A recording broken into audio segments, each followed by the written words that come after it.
नमस्कार, आप देख रहे हैं इंडिया डेली लाइव। हाजिर हूं मैं प्रत्युष खरे आपके अपने डिबेट शो सबका हिसाब होगा के साथ।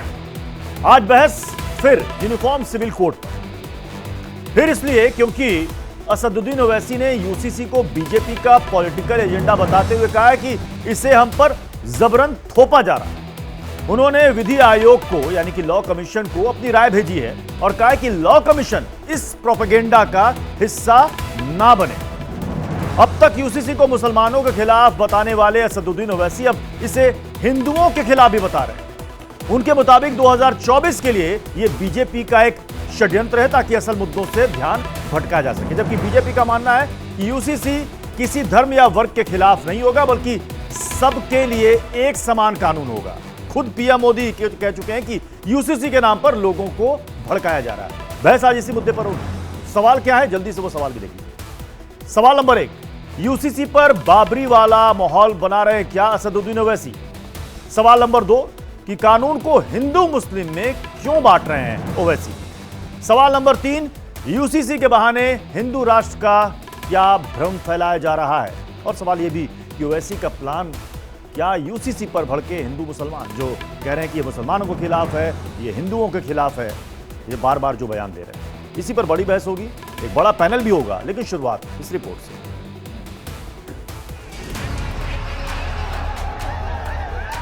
आप सिर्फ करना क्या चाह रहे हो कि मुसलमानों को टारगेट करो बस। सुप्रीम कोर्ट ने बार बार कहा है, सुप्रीम कोर्ट डंडा मारती है, कह रही है कॉमन सिविल कोड लाओ।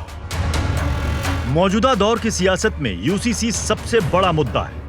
2024 के महासमर के मद्देनजर बीजेपी के लिए यह ब्रह्मास्त्र बताया जा रहा है, तो मोदी विरोधियों के लिए गले की फांस। शायद यही वजह है कि पूरा विपक्ष अब तक यूसीसी पर एक राय नहीं बना पाया। वहीं एआईएमआईएम अध्यक्ष असदुद्दीन ओवैसी लगातार यूसीसी की आड़ में सरकार पर जुबानी तीर चला रहे हैं और इस बार तो ओवैसी ने न सिर्फ मुसलमानों बल्कि हिंदुओं को भी आगाह कर दिया। आप सिर्फ करना क्या चाह रहे कि मुसलमानों को टारगेट करो बस। मैं इसीलिए बोल रहा हूं आपको, यूसीसी जब आएगा, इस लगेगी आग तो आएंगे सब घर इज्जत में। यहां हमारा मकान थोड़ी है। खास तौर से हमारे हिंदू भाई बहनों को समझना पड़ेगा कि आपका कितना बड़ा नुकसान होने जा रहा है। आप किस चीज से महरूम हो जाएंगे।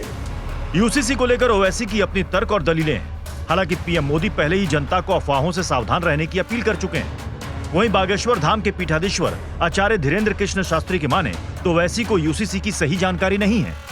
फिर ऐसी दोहरी व्यवस्था से देश कैसे चल पाएगा? हमें याद रखना है कि भारत के संविधान में भी नागरिकों के समान अधिकार की बात कही गई है। उनको समझ नहीं आया, उन्हें समझना चाहिए। हमारे हिंदू राष्ट्र में मुसलमान भाइयों को कहीं जाने की आवश्यकता नहीं। उनके अधिकारों का कभी हनन नहीं होगा। हमारे हिंदू राष्ट्र में उनकी परंपराओं से कभी छेड़खानी नहीं हुई, लेकिन उनके पत्थर मारने वाले नहीं। यूसीसी पर छिड़ी महाभारत के बीच सवाल ये कि क्या सच में मुसलमानों पर यूसीसी थोपा जा रहा है? सवाल यह भी कि क्या यूसीसी पर बाबरी वाला माहौल बना रहे हैं ओवैसी? सवाल यह भी कि क्या यूसीसी के बहाने हिंदू राष्ट्र का भ्रम फैलाया जा रहा है? इन सभी सवालों के जवाब हम अपने डिबेट शो सबका हिसाब होगा में पूछेंगे। Bureau report, India daily live. चलिए बहस की शुरुआत करूं उससे पहले अपने मेहमानों से आपको मिलवा देता हूं। हमारे साथ इस वक्त स्टूडियो में हैं मुफ्ती शमूल कासमी साहब, मुस्लिम स्कॉलर हैं। हमारे साथ स्टूडियो में आज फाजिल अहमद साहब भी जुड़ चुके हैं, इस्लामिक स्कॉलर हैं। अश्विनी दुबे जी जो कि वरिष्ठ वकील हैं सुप्रीम कोर्ट के, वो हमारे साथ इस वक्त जुड़ चुके हैं। साथ ही एआईएमआईएम नेता दानिश कुरैशी साहब भी हमारे साथ हैं जो कि स्क्रीन पर आपको नजर आ रहे होंगे, और मोहम्मद अतीक साहब हैं जो कि सह सचिव हैं एआईयूएमएल के। दानिश कुरैशी साहब, क्यों ऐसा लग रहा है एआईएमआईएम को कि यूसीसी के जरिए मुसलमानों को टारगेट किया जा रहा है और जबरन थोपा जा रहा है? अभी तो उसका ड्राफ्ट भी सामने नहीं आया है। देखिए बात वही तो है ना कि अभी तो ड्राफ्ट भी नहीं आया। उसके अलावा उस तरीके से, उसके बावजूद भी जिस तरीके से भारतीय जनता पार्टी और उसकी विभिन्न संस्थाएं जो हैं वो जिस तरीके का प्रपंच सोसाइटी में कर रही हैं, ये कहीं ना कहीं बहुत दिक्कत और परेशानी का काम है। वो इसलिए ये सारी चीजें हैं। मुझे ये बताइए कि पिछले 9 सालों के अंदर में मोदी सरकार को कभी एक चीज का एहसास नहीं हुआ, जबकि आप अगर उनकी बात सुनेंगे तो आपको पता चलेगा कि वो ये कहते हैं कि हम तो पहले दिन से यूसीसी की बात कर रहे हैं।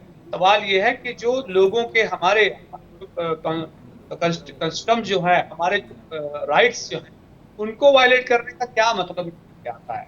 सवाल यूसीसी का, या अगर बात निकल के आती है तो मैं ये पूछना चाहता हूँ कि यूसीसी में आप दरअसल जो डिमांड की जा रही है वो ये की जा रही है कि भाई एक जो सेक्शन है, जैसे मान लिया किसी भी एक वर्ग का मुसलमान हो या और कोई भी हो, उनका जो एक पूरा सेक्शन है उसको कोडिफाइड करने की जरूरत है, बजाय कि आप सारी चीजों को फिक्स करें। आप रिलीजियसली कैसे उसको फिक्स करेंगे? जी नहीं, तो इसमें इस यूसीसी को, जिसको अभी तक किसी ने देखा नहीं कि उसका फाइनल ड्राफ्ट क्या है, उसको लेकर के सबसे ज्यादा परेशानी एआईएमआईएम की तरफ से ही दर्ज कराई जा रही है और यह कहा जा रहा है कि मुसलमानों को टारगेट किया जा रहा है। भाई अगर एक समान कानून अगर बनता है तो सिर्फ मुस्लिमों के लिए तो नहीं बनेगा, उसमें सिख भी आएंगे, उसमें ईसाई भाई भी आएंगे, उसमें ट्राइबल्स भी आएंगे जिनके अलग अलग रीति रिवाज और परंपराएं हैं। अब उनकी तरफ से इतनी मुखालफत तो नहीं हो रही है जितनी हो रही है एआईएमआईएम की तरफ से या मुस्लिम पर्सनल लॉ बोर्ड की तरफ से। लग रहा है कि सारा हक उनका छीन जाएगा, सब कुछ उनका खत्म हो जाएगा।